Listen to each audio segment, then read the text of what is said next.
I'm looking for it to tell me that it just started. There we go. I am Kim Chen. I'm Senior Manager for the City of Richmond's newly inaugurated Authenticity Studio, which you all will be hearing a lot more about in the near future. But it's an endeavor that I'm very, very excited about.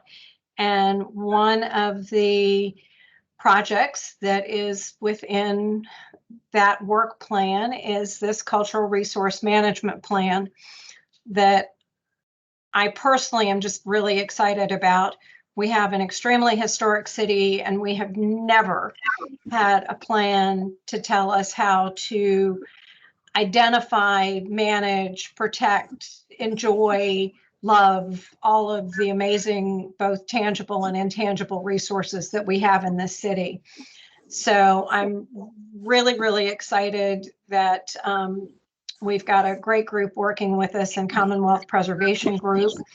And with that, I'm going to stop talking, and I am going to introduce Paige Pollard, who is a principal with Commonwealth. And I will be monitoring the chat as we go along. So if you have a question, please put it in the chat box or raise your hand. So thank you again for being here, and I'm turning it over to Paige. Well, good evening, everyone. Thank you for joining us tonight. It looks like we've got a great group. We have a PowerPoint presentation, which Selena from our team is about to pull up. And while she does that, just a little bit of housekeeping. If everyone can make sure you've got your microphones muted, that would be super. As Kim mentioned, she is going to be monitoring the chat. The presenters have asked her to interrupt us if there's a question that pertains to a particular slide, or if there's a moment where that question really would be most readily answered. And if not, we will be taking questions at the end. So if you put something in the chat and we don't immediately get to it, never fear, we will get to it at the end. And also, Selena is going to be monitoring and supporting us with taking some data from you all and some input. And so when we get to that part, she'll give you detailed instructions. But if you have a smartphone that you can have handy and available, that will facilitate the feedback by allowing you to use a QR code that we have embedded. If you don't have a smartphone, that's fine too. We've got an alternate strategy using a web link. So with all of that, I'm going to get started. As this slide tells us, we're here to talk tonight about something that we are very excited to have been working on for over a year now. The newly identified Cultural Heritage Stewardship Plan, which is a title that has come out of some of our initial public engagement. The project partners include the City of Richmond and the Virginia Department of Historic Resources, who are jointly funding the endeavor. And we also have a really strong group of advisory committee members who are made up of both appointees that are professionals or have professional relationships in the preservation community, as well as community members who have either strong community leadership roles in the city or in other ways expressed interest and credentials that really will help us round out this plan and make sure that it reflects the views and the hopes and aspirations of the entire community. All of this information that we're presenting tonight will be listed on the website. So if you want to dig deep into the advisory committee members or anything else, you can see if you have direct contacts with anyone. That's all going to be available on the web starting tomorrow morning. Just a little bit about our team. I am principal of Commonwealth Preservation Group. We are very excited to be celebrating our 20th year in business this year, which makes me feel dated, but also excited that we have such stability and we've grown to be such a strong firm, particularly in the realm of community engagement and outreach, and identifying, recognizing, and managing change as it relates to historic and architectural and cultural resources. We do provide a full range of preservation consulting services, but I think our strength is in these community-based projects. Next slide.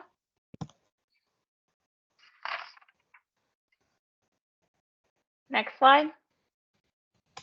So for this project, no worries. We have a team of folks involved who help build out, round out the skill sets that we think we need for a successful plan for the city of Richmond. My background is in architecture and urban planning, but I also have a lot of experience in historic tax credits, as well as having formerly sat on a preservation commission and a design review committee. I'm going to introduce the members of our team who are not here tonight and let the two folks who are joining me introduce themselves. So I'm going to skip over Kayla and move to Ashlyn Stump, who is an expert in survey development and then also analysis, data analysis, and kind of presenting that information to the community.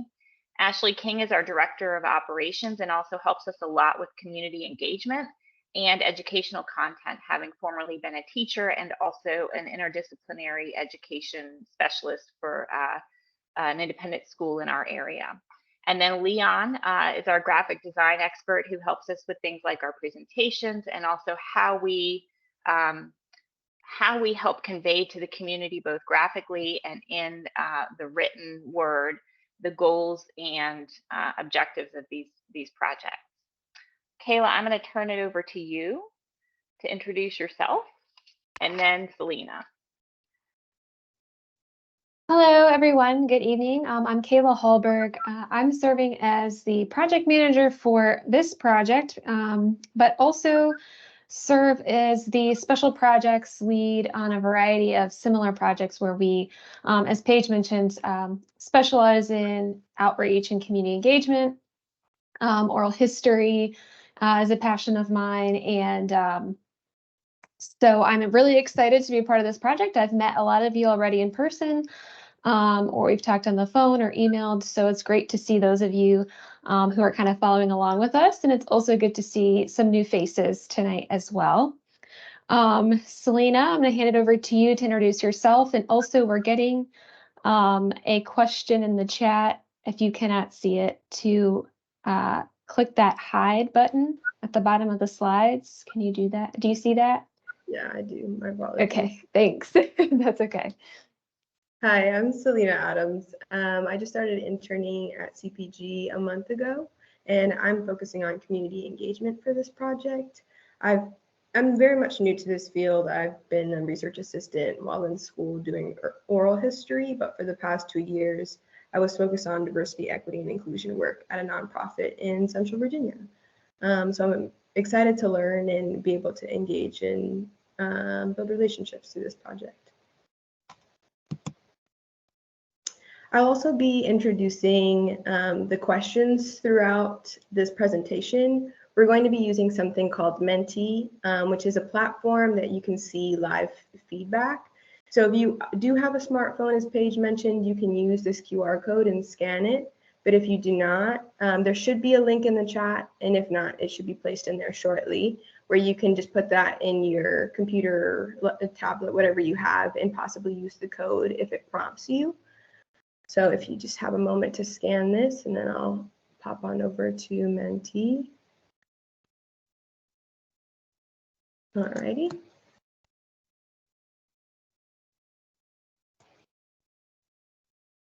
So this will just show us everyone's responses as they come in, and we'll be able to see where the concentrations are. So we can see here, Churchill is the largest. So it seems that there's multiple people here from Churchill, which is exciting, as well as Battery Park.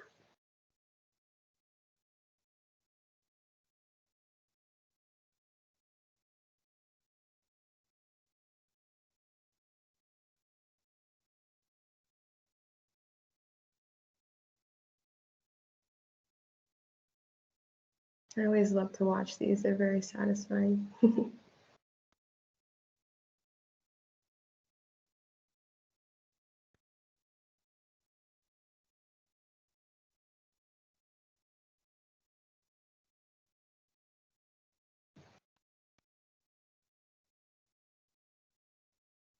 going to give maybe another minute or so because I think there's a couple more people who might be responding before I move back.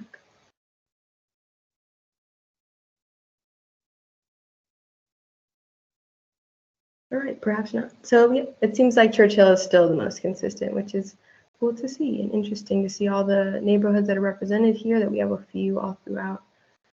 So welcome. I think it's also really exciting to see that we have some folks from the adjacent, at least Henrico County. So clearly there's regional interest in this project as well. So I wanted to talk a little bit about the project goals. You know, it seems like a really big undertaking to put together a cultural heritage stewardship plan for a community with such a rich, diverse, and sort of lengthy history as the city of Richmond. And as Kim said, this will be the first foray into this type of planning activity. So we don't even have anything to work from as a starting point. The way that we like to think about this is it's really an outgrowth of the Richmond 300 planning process and planning recommendations. And it's one of the very first elements of that plan to be implemented. Since the beginning, we've really focused on what we heard, even from the project proponents as well as early interviewees, in terms of an emphasis on equity, inclusion, and diversity. We have prioritized and actually redesigned the project early on to ensure that we had robust public outreach and that we had a strong stakeholder engagement plan. And that really informed the preliminary goals and initiatives, which are the topic of discussion tonight. We really want to get your feedback on those early ideas. Next slide.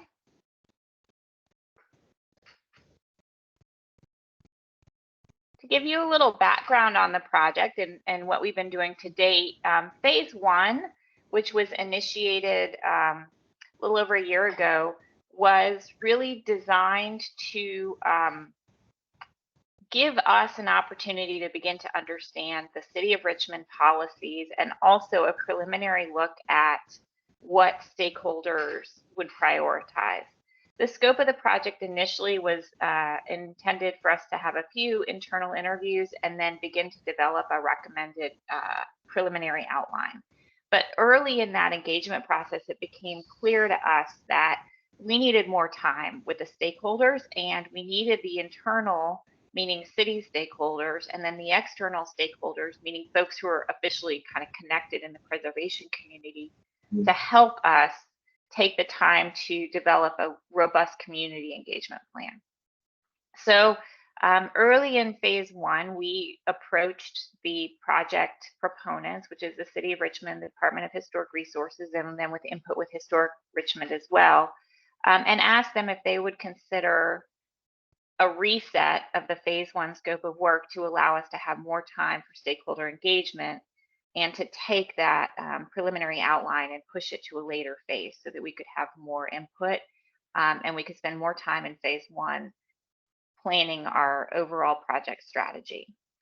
So we received positive feedback, and to the credit of the city and DHR and Historic Richmond as well, we were able to pivot and adjust our phase one scope. Next slide. Phase two really began in earnest in August of 2023 with a series of community engagement events, both in-person and virtual meetings, as well as an online community questionnaire. And both of those were really, the content was developed out of the initial stakeholder engagement that we did in phase one.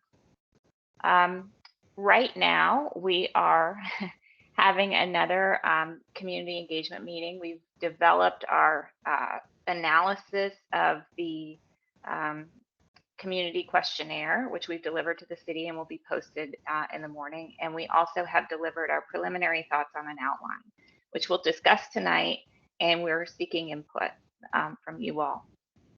We will have a couple of open house events, one at lunchtime and one in the evening. They're distributed around the city to try and ensure that we make opportunities for input accessible to all.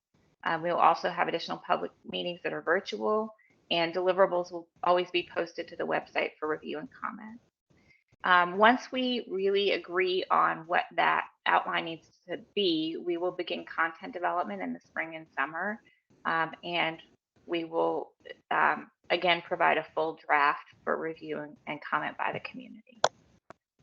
Next slide. Kayla, I'm going to turn it over to you. Thanks, Paige.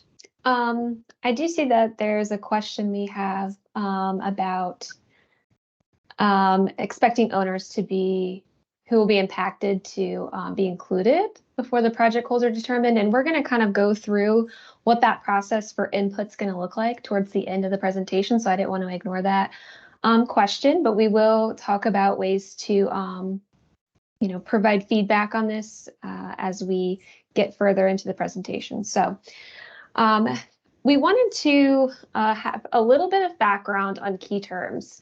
One of the things that we've talked about since the beginning of phase 1 of this project is that historic preservation as a field, cultural resource management, comes with a lot of jargon and terminology that a lot of fields can be impacted by. And we've had, over the course of our stakeholder interviews and public engagement, a lot of conversations around language. What do we call this plan? How do we talk about the types of resources, assets, historic places in the community that are important? And what is the best way to communicate this in a variety of different settings with a variety of different people to make sure that we're, removing some of that jargon that comes with being in a professional field like this, but then also making it so that it resonates with the community and people really know what it is that the goal of this project involves. And so this slide, we have some key terms, and we'll also include key terms in the draft plan itself. But some that I wanted to go over tonight are stewardship. Of course, as Paige mentioned, we have talked about introducing a new name for this document from Cultural Resource Management Plan to Cultural Heritage Stewardship Plan. And so what we mean by stewardship is the term that we use frequently, but really it's getting at the care and management of whatever you might be talking about. So stewardship could be used in a lot of different ways. And for preservation specifically, we typically are talking about historic buildings, sites, places, and neighborhoods that are 50 years old or older. We've also talked a lot in this process about cultural resources, and as part of that, we're really talking about a variety of historic assets in a community. And throughout this process, we've also talked about tangible and intangible assets. And those came about through a lot of our community conversations as people started to talk about what was important to them. And oftentimes those things might have been the tangible assets, so those physical places on the landscape, historic buildings, districts, things that you could see, touch, or feel. But then we also heard a lot about intangible resources, those that have to do with lost resources, things that might be a part of oral tradition or oral history or community memory that might not be, there may not or may no longer be a physical marker to that resource on the landscape, but they are still very important to that cultural history and cultural heritage of the community. And so as we started to develop our analysis of the engagement as well as this plan outline, we started to see certain words and terms rising to the surface. And so hence the name change to Cultural Heritage Stewardship Plan. And I found a definition for cultural heritage that I thought really made sense and kind of included a lot of the elements of really what Richmond and what we've heard so far. And that had to do with both the tangible and intangible attributes of a group's that a group has inherited from the past. And so now we want to hear from you about what you think. Selena? Yes. Hi again. So we're going to do another activity. It's using the same link and QR code as before. So as we go through it, feel free to keep the tab open on your phone or device. And if you haven't, no worries, it's still here, so you can scan it, and I'll give you a moment to do that or to use the link again.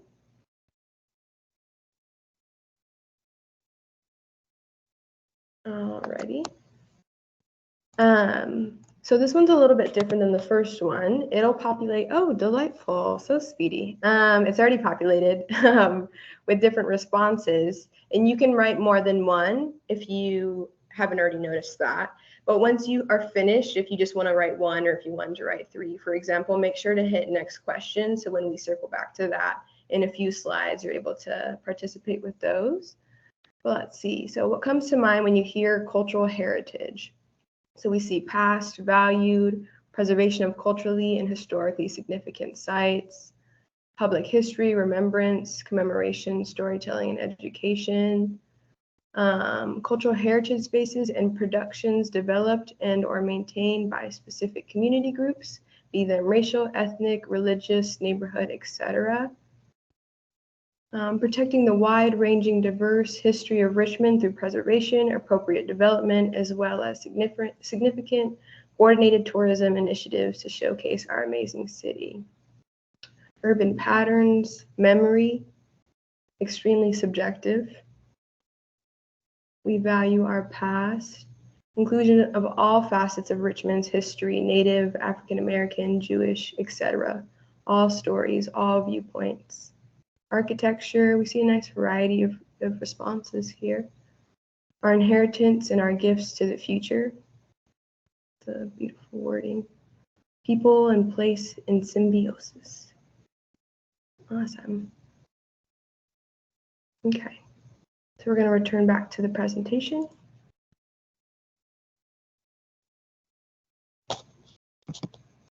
I would say if you're still inputting things as well, feel free to do so, and we'll take a look back at those after the presentation. Those were some very beautiful responses and really good thoughts that were coming in, so we appreciate that. Yeah, thanks for mentioning that, Kayla. Yeah. So now we're going to move into giving a summary of the community questionnaire. So this was the online survey that was available on the city website. And really, this is part of the key aspect of the phase 2 community engagement, in addition to those public meetings we had in the fall. And again, we developed a series of questions after our stakeholder interviews last fall to begin to understand what some of the priorities and key initiatives that the community might want to see in this plan. And those were frequently developed out of the conversations that we had with stakeholder interviews. The survey was available from October 16th through November 20th. We did a little extension about halfway through so we could provide opportunity for more input. And we had a total number of participants was 409. And the next slide, we will get into the overview of the participants. So in addition to questions focused on the plan, we also included some questions just to get a base understanding of who those folks were who were taking the survey. Where are they from? How did they come to this survey?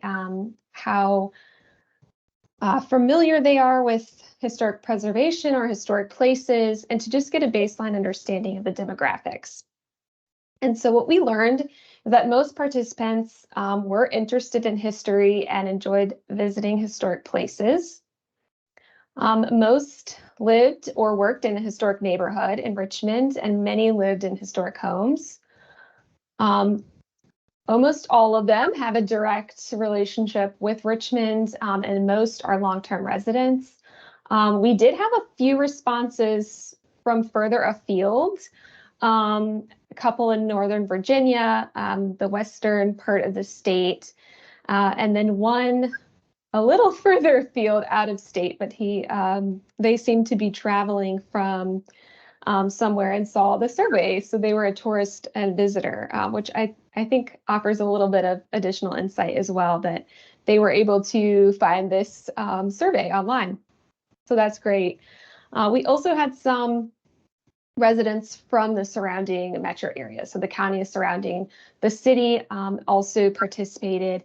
But you'll see in the map here, the from lightest shade to darkest shade of blue shows where there is the most participation in the survey in terms of neighborhood.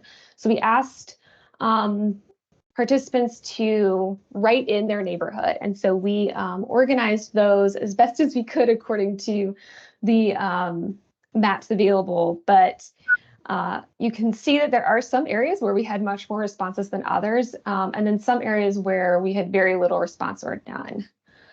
Additionally, the respondents were primarily white, female, and over the age of 50, which, as a little insight, is fairly common among the surveys that we have conducted in other cities as well. But we also recognize that these racial demographics of the survey responses are pretty far off from being reflective of the city's demographics. And so that's an area where we recognize some limitations of the survey data, and also we've taken that into consideration in terms of how we organized our open house, and also we'll continue to think about how we make sure that we're getting feedback that's more balanced in terms of representation of the city. And more specifically, if you look at census data, white and Black communities in Richmond are about balanced, around 45%. And the survey responses had more than 70% white, identified as more than 70% white. So we see that as a big challenge in terms of making sure that we're representing the city and taking into all facets of the city's diversity. And I'm going to switch over to Paige here to talk a little bit about our key takeaways from the survey. And she'll be starting with phase 1 and kind of an overview of our stakeholder interviews. And she may say this, but our stakeholder interviews were a little more diverse and representative of the community. We've tried very hard to do that. And so we did have some similarities, but also some differences. Thanks, Kayla. I also, before I get into this, I want to just mention that we are going to work with our advisory committee members for guidance about how to ensure that all of these community events get pushed out broadly, and for ideas for how to encourage folks who know about this project to share the information with others in the community. And so as you all are engaged tonight, if you would think about 2 or 3 people that you know that might be interested, we sure would appreciate you conveying to them the website and the desire for us to have input to make sure that the plan is reflective of the community. As Kayla said, the first slide I'm going to talk about related to the stakeholder interviews really focuses on the phase 1 feedback. As I mentioned briefly earlier, we had 2 stages of stakeholder interviews. Typically, we start by interviewing those stakeholders who are internal to the city. That gives us an opportunity to understand city policy, what is current practice, what does the city perceive as successful or unsuccessful. And so those stakeholders were identified across departments. Some were appointed, some were, for example, member of CAR or other committees within the City Planning Commission. We interviewed city staff as well. We take all of that information and then we move on to a series of external stakeholder interviews. So those folks would be people who are outside of City Hall, but are in some way connected. And so they might have a little bit more knowledge about what's going on, and they might have a little bit more of a connection to the processes and the way that the city approaches preservation, but they are not embedded in City Hall. And we try to compare the input that we receive from the internal stakeholders and the external stakeholders to see if there is common ground, or if there's a completely different divergent opinion about key priorities. And what was interesting was that when we distilled the input, the word choice might have been a little bit different between the internal and the external stakeholders, but the ideas were very, very much in alignment. The idea that we needed to focus on, preservation and managing retention of character and culture, of the identity that Richmond has, focusing on equity and inclusion in this plan, to make sure that it was unilaterally representative of the city. Development pressure came up time and again, both from the standpoint of demolition, as well as affordability, as well as preservation policy, and whether policies promote housing choices or diminish housing choices. The theme of development pressure was certainly recurrent, as well as concerns about protecting community character. And then that relationship between growth, the influx of population that the city has experienced, preservation, and housing affordability. We really found so much alignment, more so than we typically find in these types of interviews, and that was helpful and a great foundation upon which to build our engagement strategy for the larger community. Next slide. The stakeholder engagement informed our questionnaire that we distributed to the community. As Kayla mentioned, it was live for a little bit over a month. And we used those kind of foundational priorities that we identified to build our questions. What we found from the community was that there's an emphasis citywide on beginning to recognize and really celebrate the less traditional historic resources that the community has. That might be mid-century buildings, that might be stories that are less well known. But Richmond is a sophisticated city when it comes to preservation, and the feedback that we got was that traditional preservation practices are important, but there's so much more we can do, and there's so much more rich history that needs to be recognized and protected. We also, again, from the community, heard this recurring theme about concerns related to development and density pressures, and the community responded with a strong indication that this is the biggest perceived threat to historic and cultural resources. The issue of housing affordability was addressed by the community kind of at both ends of the spectrum, with some members feeling like preservation and housing affordability could really support one another, and others feeling like the two were at odds. But there's definitely a complex relationship between the two. And then in terms of establishing funding priorities for historic and cultural resources, cultural value was by far the most important factor to the community in that prioritization. Second to that were a series of concerns, including threats via demolition or just disinvestment, association with marginalized groups, and then the economic benefit of the preservation activities. Next slide. I'm going to turn it over to Kayla, who's going to take you through where we went from there with that information. So we also, as part of the survey, asked for direct feedback on how to prioritize both historic places in the community, as well as what are some priority initiatives in terms of policies that we could help develop as part of this plan. And so those key places, this is an area where we saw some differences sort of rising to the surface. And in the community questionnaire, designated historic landmarks and districts really rose to the top in terms of priorities, but also that was closely followed by places associated with underrepresented groups or historically underrecognized groups. And then historic neighborhoods followed after that. And then in terms of high priority initiatives, there were two that really rose to the top, and those were incentive programs for property owners.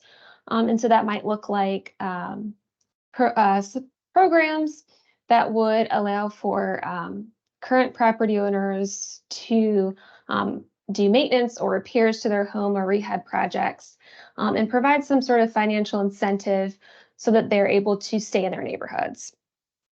And then also some new or expanded zoning tools for neighborhoods to protect that community character that we talked a little bit about earlier. Okay, next slide here. Okay, and we have another interactive question here. We want your input on some of these key takeaways. Do you agree or disagree with some of these takeaways, or is there anything that you think is missing? And Selena, I think you're muted.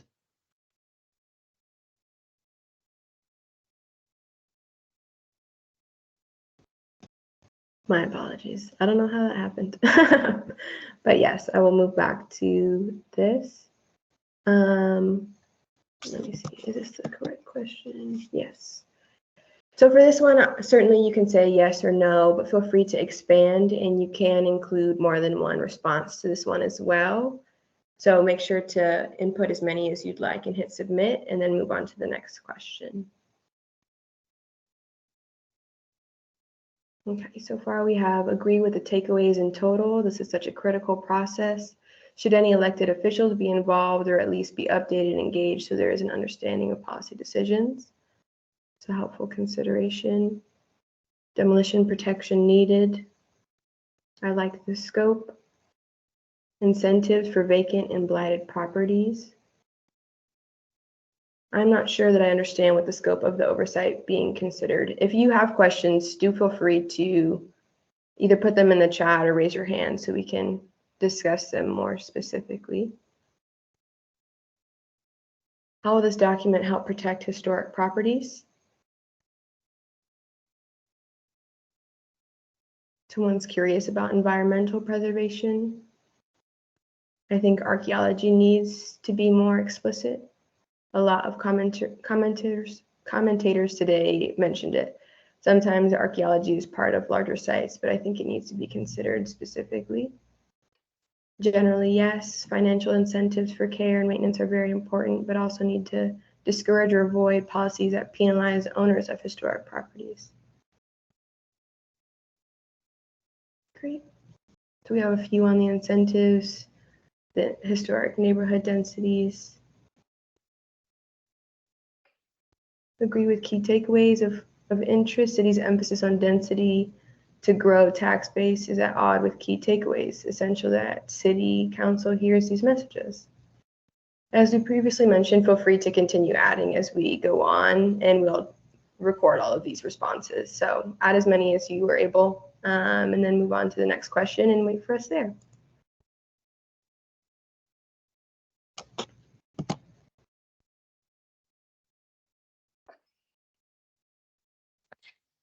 Okay, so as part of phase 1, we provided a brief outline that was just an overview of what one could expect to see out of this type of plan.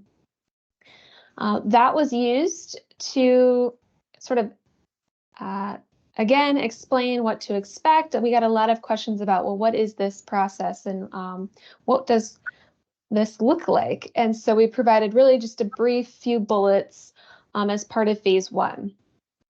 Now we are at an important step in phase 2 where we have developed a detailed outline and updated that based on the input we've received so far, as well as the stakeholder interviews and survey. And so the preliminary detailed outline will be available for review and comment on the city's website. And we do have a link directly to where you can provide input and comment at the end of this presentation. But this is still very much a draft and offers, again, an idea of what to expect going forward. And before we get too far along in the content development, we do think this is a good place to pause and get community feedback on the thought process, as well as to check to make sure that we are still in alignment with the community's vision. An overview We will start sort of to give you an idea of the flow. We'll start with an introduction and background on why we would do this type of plan, what benefits it provides to the community and its purpose, and also some general historical background information. We'll then do a summary of the process of developing this plan, as well as a summary of all of the public engagement that we have conducted throughout the project, and as well as the guiding principles, which are really our understanding of what the community's vision is. We'll then talk about trends and challenges that explore common themes we have heard about repeatedly throughout this process. We will discuss potential partners and why partnerships for the city might be useful, particularly many of the topics we've discussed and things we've heard from the community will require a lot of collaboration among both city, internal city departments, boards and commissions, and also outside organizations that might have a little more flexibility in terms of their programming. And then, of course, we'll conclude with goals and initiatives, as well as a collaborative implementation plan. And these chapters will include prioritization recommendations, methods for measuring success, and partners necessary for that implementation.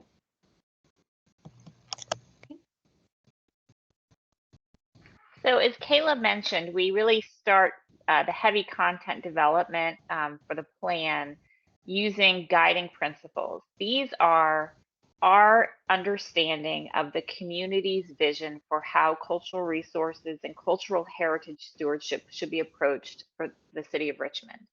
So from our perspective, we want to use these as our touchstone to ensure that we maintain alignment with the philosophy of the community as it relates to cultural resources. And if at the end of this plan, at the end of its implementation, we have adhered to these guiding principles, we feel that we will have met the residents' request in terms of what we heard during engagement. So it really is our way of summarizing the vision and holding ourselves accountable.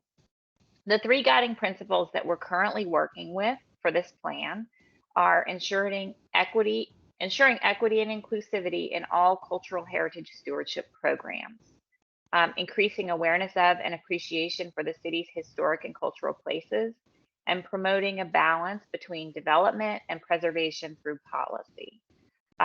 In our experience, these guiding principles will continue to evolve. The words will change. We may add one, we may modify one. These are malleable all the way up until the plan is completed and adopted, and they will change as we receive more input. So this is what we're working with today. Paige, there's a question in the chat about, for these purposes, how are you all defining equity and inclusivity? I think what we are hoping to achieve is a recognition that different communities, people with different backgrounds, different age groups, different life experiences value resources differently. And so one example is that, we've talked to a colleague in Florida who's working in neighborhoods that don't really have anything tangible that anyone might drive through the neighborhood and identify as a significant resource. And so to make sure that their priorities are included, they've gone out into the neighborhood and said, please show us where you go collectively as a group. What is your community center? Is that the thing that is most important to you? So I think the idea of equity, inclusivity is really to ensure that we're meeting people where they are, identifying what their priorities are, and recognizing those as important in this plan. Does that answer the question? I hope so. And it's hard to, create a limited definition for a citywide plan. So we really try to, tailor how we look at that by neighborhood. Next slide. So the other thing that we like to look at early is, what did we see out of the stakeholder engagement and the community survey in terms of trends and challenges that we can use as building blocks for this plan. These are the areas where we're going to do additional research about how things are being handled nationally. What are the best practices? Is there anything that's cutting edge? Do we have any ideas that we can pitch that, maybe off the wall, but may address a need? So this is where we really focus our energy in terms of building innovative strategies to respond to the needs in Richmond. Through that work, we develop goals and initiatives that are targeted to address or alleviate the concerns of the community in the plan.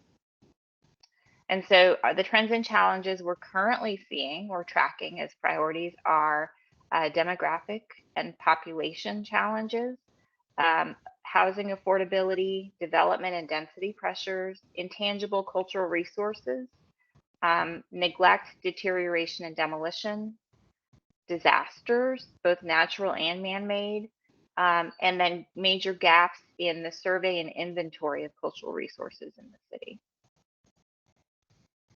Next slide. I see a question about expanding the key terms. There will be a glossary of terms in the appendices, and that's really because some of these terms can be interpreted in different ways, and we want to ensure that anyone who picks up the plan at any point in time, today or in the future, knows how we as a group, both the stakeholders, the community, the consulting team, and the project proponents, how we were defining the terms at the time that we were using them. So that will be those will be in the glossary, and it will be greatly expanded.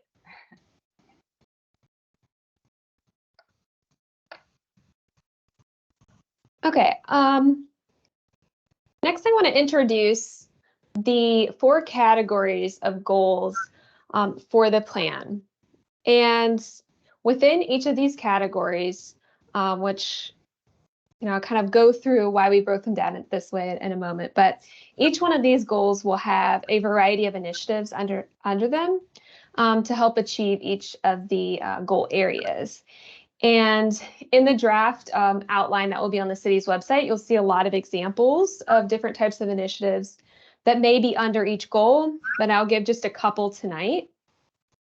So for identify and recognize, this category of goals will include initiatives that are tied to resource identification. So that might be architectural or archaeological survey, as well as some recognition programs like the National Register of Historic Places or even development of local landmark programs. So some examples of initiatives would be to establish a multi-year survey plan or develop signage for lost resources. So they really sort of could have very different and a wide variety of initiatives within that category, really with that purpose of closing the gap and understanding what the city has and recognizing those resources. Safeguard and manage change. These initiatives will address strategies to ensure that cultural resources have the adequate protections and also allow for that balanced growth and development that we've talked about.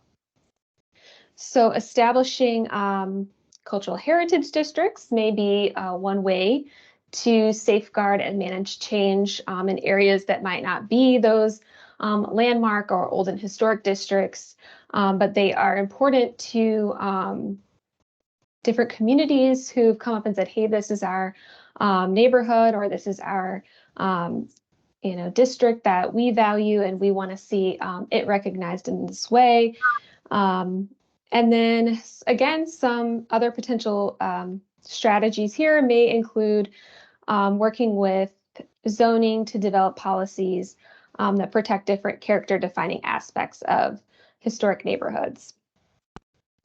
Engage and educate. This is an important goal for providing a path for continued community engagement. So continuing these conversations beyond completion of this plan and adoption of this plan, and also providing educational tools for residents and property owners in Richmond. So we see this. This might include support for community workshops on topics like maintenance and repairs to common historic materials. It also may be something like establishing a committee that would help oversee implementation of this. So there's that continued community engagement with what comes out of this plan later. And then streamline processes and maximize resources. This category is really dedicated to city processes and making them easier to navigate for both staff and residents who use them. So this section will provide recommendations for maximizing staff time, as well as financial resources that are at the city's disposal. Okay. Terrific. So this is our last question. So within the goals, what initiative should we prioritize? This one's, I want to note a couple of things. Unlike the other questions, you can only give one response since we're trying to see what we should prioritize. There's 4 options here. If you want to name any of those, if you don't recall what each one represents, or there was something else on your mind, feel free to put those in as well.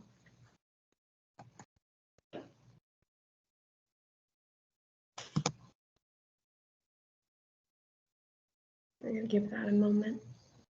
Right now we have, regardless of priority, securing a commitment from the city to honor the priorities with policy development, financial support, and enforcement. Some kind of accountability, it sounds like. Reaching more people.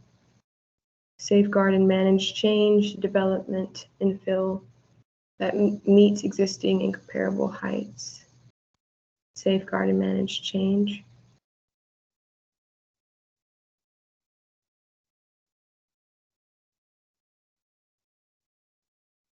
We need to survey and identify so that we can safeguard and manage change.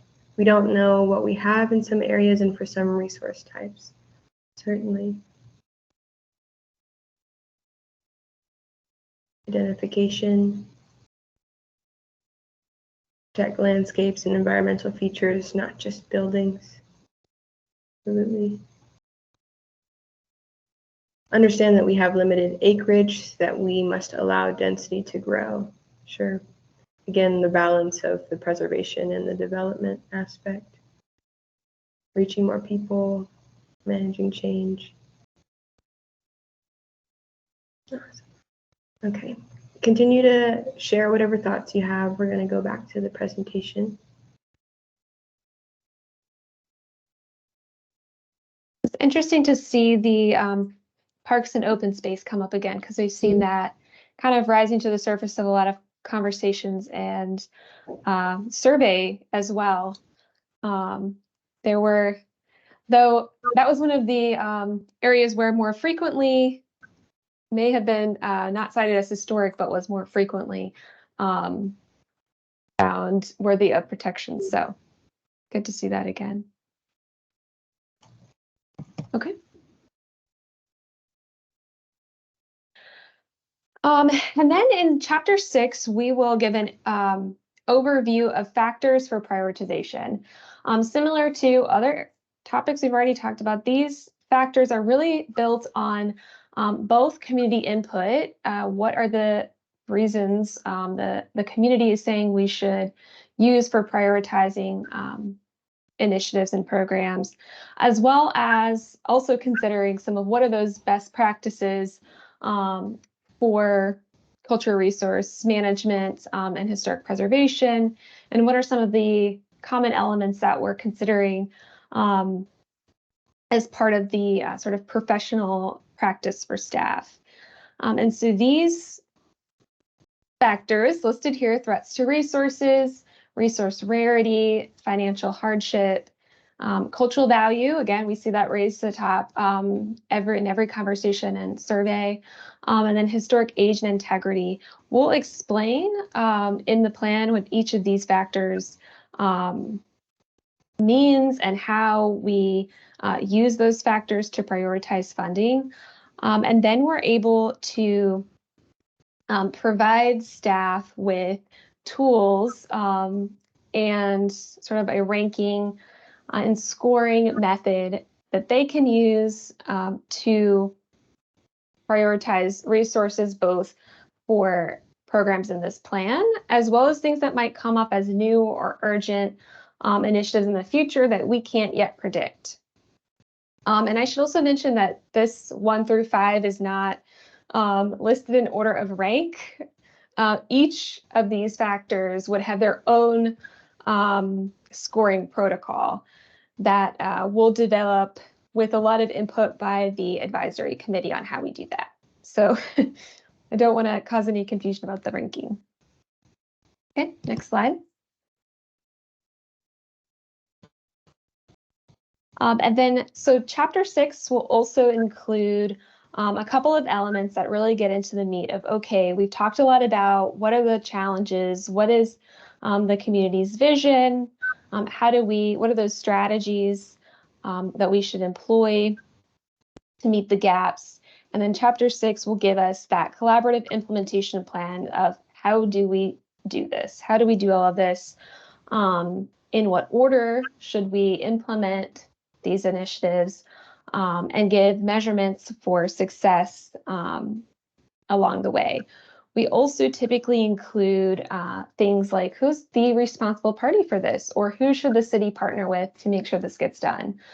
Again, there are many things that we've talked about with the community that may stand outside of typical city initiatives or municipal government sort of protocols or policies, but with strategic partnerships with community organizations, and there are a lot of those that exist in the city. There are going to be a lot of different ways to achieve the goals of this plan through partnerships. We also see partnerships within the city that may be from one department to another. For instance, Kim's department and Parks department. There may be ways to maximize resources and achieve goals by partnering internally within the city. And then we also like to provide recommendations for filling those gaps so that you all do have a good idea of what you have so that you can manage change. That was something someone said in one of the stickies. And so by providing a breakdown of, based on what we've heard, here are recommendations for the next 5 to 10 years to survey and document what does exist in the city. And this can have, again, anything from architectural survey to oral history projects, historic highway markers. It really does not, it is really not limited in scope. And we sort of, again, build that based off of recommendations from the advisory committee, input from the public about what seems to be, again, rising to the top in terms of priority. Okay, next slide. Okay, so now we are at the point where we do want your feedback. As we said, this is really still in draft form, and before we get too far along in developing more content, we want to know if we're on the right track. And so we have provided the city with a draft of the outline, as well as information summarizing in much more detail than we went over tonight, the public survey and input that we received. And so both of those documents will be available on the website, and you'll be able to provide comments directly on the city's website to the outline. And we will also put that link in the chat. That should be up tomorrow. So now you'll see kind of a placeholder page for now that does say it will be up tomorrow. And so we will be looking for your feedback. We will also have 2 open houses later this month on Wednesday, February 28th. The first will be at the main public library in the basement auditorium. We'll try to have some people pointing you into the direction of how to get there once you come into the library. And that will be from 11 a.m. to 1 p.m. And then the second will be at the Hickory Hill Community Center from 5 to 7 p.m. During those, it's sort of a drop-in style event, so you don't have to come for the entire time. You can come in. We'll have opportunities for input. We'll have some information about where we are, and we'll be asking for feedback directly through boards, stickies, sort of comment boxes, sort of similar to the style that you've seen tonight, but in person. And then we'll also, for those with children, we'll also have some kid-friendly activities. So do not, please feel free to come, even if you have little ones. We want their input as well. So this is their city, right? They're going to inherit this city from you all. So we want to hear from them too. And then we will also be presenting to the City Planning Commission updates on where we are and what we've heard on the draft outline at their meeting on March 19th at 6 p.m. And then upcoming, sort of looking ahead, you can expect the first full draft of the plan to be available in June. And we'll do a similar meeting format again, and draft comments will be available, or the draft will be available online for comments similar to how they will be available now for the outline. All right, it looks like we've got the link already. Thank you, Tess. And before I get into project schedule, I just wanted to thank, someone had made a comment about photography in this presentation. And I wanted to say that we had a conversation internally about the fact that we feel like our collection of photographs does not align with the goals for the plan. And we really need to build that collection. So we're looking at some tools that we can use to kind of crowdsource photographs from the community. But in the meantime, while we work on that, if anyone on this call has any suggestions for places that we can go to find photographs that offer, kind of a broader representation of community assets and, historic, cultural, and intangible and tangible resources, that would be great. Just drop it in the chat, or certainly in one of our on the website and in your comments. We would really appreciate that. Now, getting back to project schedule, because it looks like we've gone over time already. Just the big picture is that from October to December, we had our engagement activities. We seated our advisory committee just in the last couple of weeks. We've done our engagement, and we're beginning to move into open houses and more public-facing feedback of draft content. We will go into kind of a quiet mode from March to May, where we internally work on development of the first draft of the plan. We're still going to be taking comments, and the website will still be active. So if something comes to mind, or if you see a great community event, you can send us photographs. That's wonderful.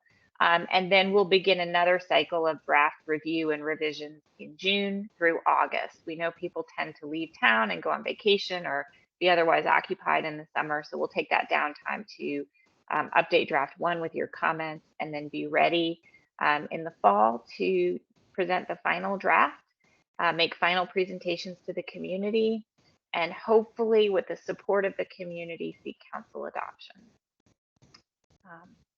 So I think in the interest of time, I think we'll just move on to questions. If anyone has any questions, just drop them in the chat or raise your hand, and we will do our best to answer them.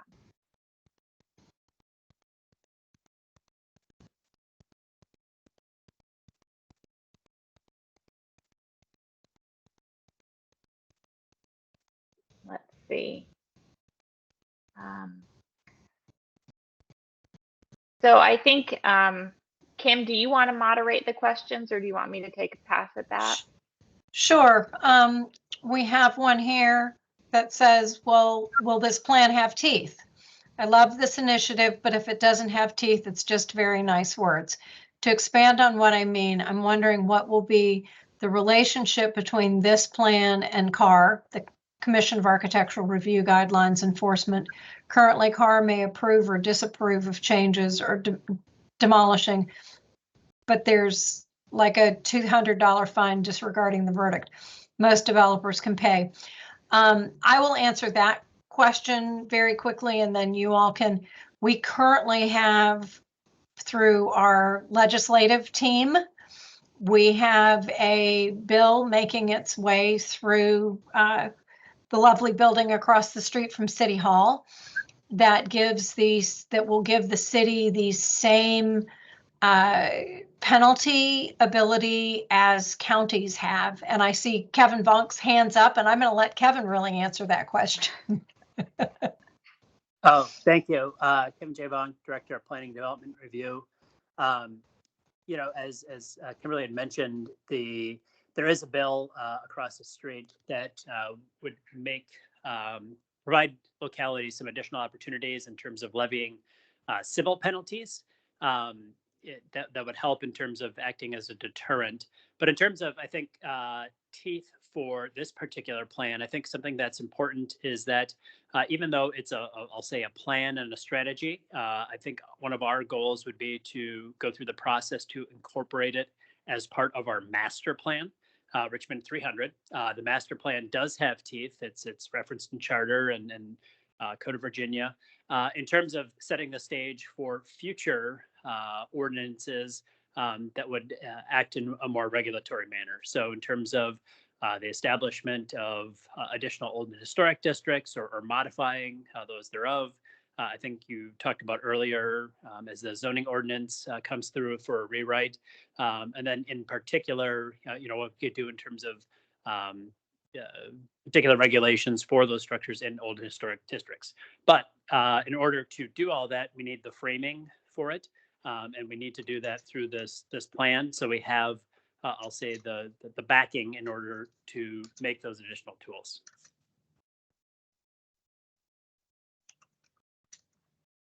And I think all that I would add is that this plan will certainly address the regulatory side of the local historic district designation, but it's also envisioned to look at preservation from a more holistic view, look at cultural resources, look at community heritage from a broader perspective, and identify ways to celebrate and document and capture tangible and intangible history and celebrate that in a more holistic way. So it will go beyond just the regulatory function of the Commission of Architectural Review, but it will include that.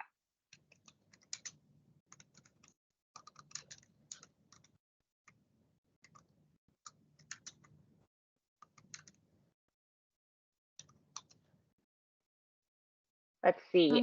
It looks like there's a question about upcoming meetings and will there be an online viewing option? I think to the extent that we can do that, we will. We do have a couple of open houses planned, which are kind of drop-in. We'll have staff there to individually talk with folks and address specific questions and gather individual feedback, both one-on-one and then also through sticky notes and Post-its and preference surveys and things like that. A little bit more challenging for those open houses to be presented on Zoom because there's not a formal presentation. So that would be, I think, the one exception, but otherwise we always try to make sure that we include folks virtually when possible.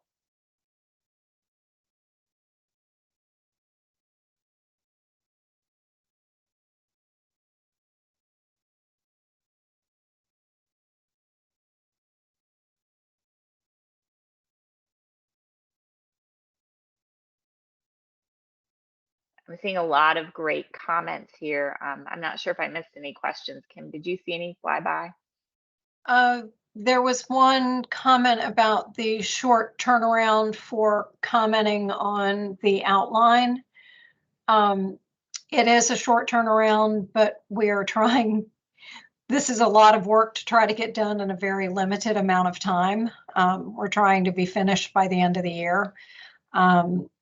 So I am, you know, it's not a huge document to review. So hopefully having a 9-day window to review it, it can be done.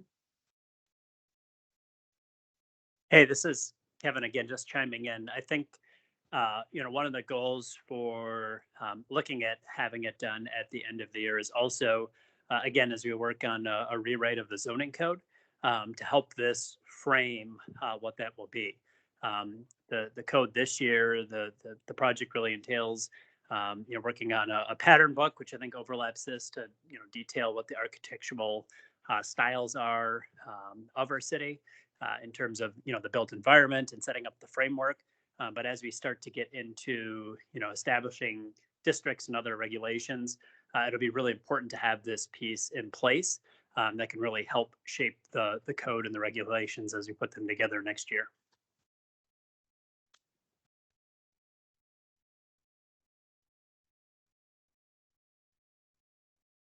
I see a question. Oh, go ahead, Selena. I'm just going to say there's a question that asks about how we are planning to fund the oral history initiatives and what that would look like. Yeah, part of the plan will also include some financial resources, an explanation of, what the world of potential financial resources looks like. So whether that be grant funding that the city could utilize for projects, whether they're, oral history projects or survey projects, or other types of initiatives. And so we'll provide some information on those. And another thing that we've done in other communities is kind of take a look at what the universe of recommendations we've made looks like in terms of staffing, time, and financial resources, and make some recommendations specifically around that as well. So I don't know specifically what that will look like at the moment, but that is something that we try to keep in mind. We want the goals of this plan and the programs that we recommend to be achievable and not, nice thoughts, but never going to happen. And that's another way too, where we might, especially for oral histories, provide some recommendations for community partners that exist that are already doing those kinds of projects. And so how can the city partner with them to magnify what's already going on? That could also be a potential way to maximize resources. There's also a question that says parks placed as the most visited space in the survey. Why has green space not been integrated in this plan? And is something stopping it from being brought in?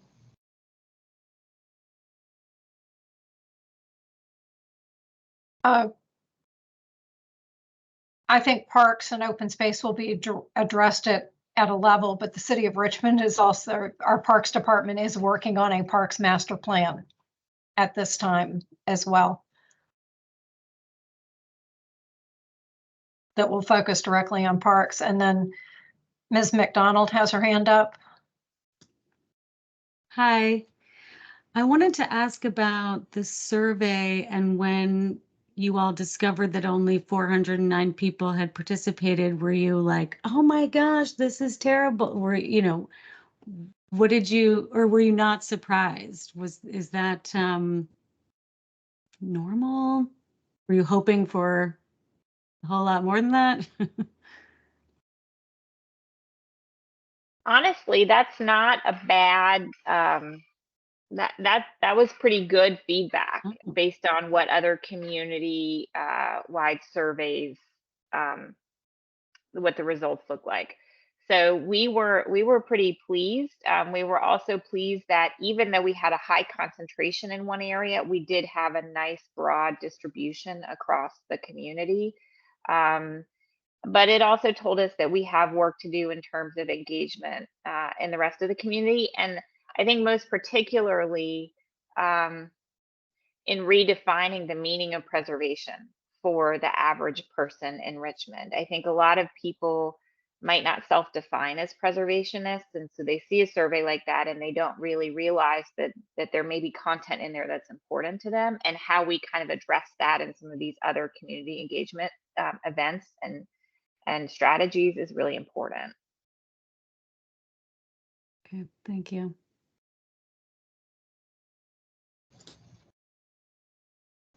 There's also a request for clarification regarding the status of the bill that gives cities the same power as counties, if we could speak to that some. It has passed out of House Committee, so it is progressing forward.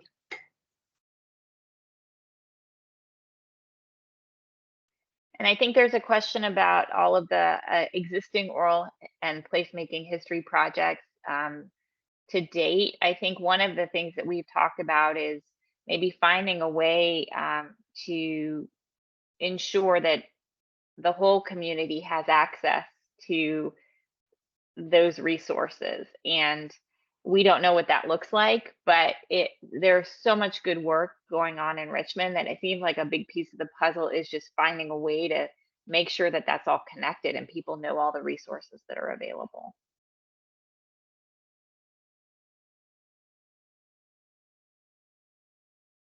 And there's also a comment that so many of the parks are sensitive historically, and how does that get incorporated into the plan? And I'm sure as part of recognizing those resources, it will be. Yeah, we've given thought to several of the places that are actually listed in this list. And so I think that in terms of their historical significance, as we've talked about, framing this in a way that, we want to provide tools that what's, historically significant to the community is what's uplifted out of this. And so if those are places that are important, we plan to also uplift those as part of this plan. And so, those designation or landmark programs or, recognition programs that we talked about as potential goals, they might not just be for the typical things we talk about, buildings or districts. It may be that it's for a park or an open space or, a gathering tree, whatever that might be, or whatever that might look like for Richmond's communities. And that was something I have seen mentioned over and over again, open space and parks coming to the top in the survey and through our public engagement. So.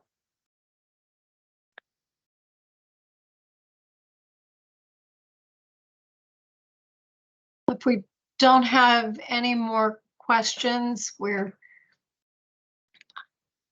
thank you all so much for joining us tonight and for the excellent input and comments and just being so engaged with this process.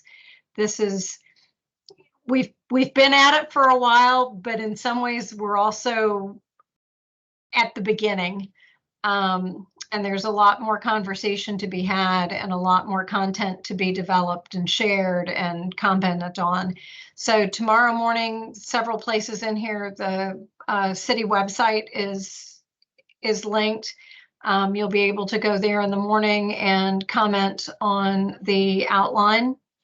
And then I'll be posting the recording of this meeting as well as the survey results and this presentation. So there will be lots on the website for you to look at and review and give us feedback the next time we get together.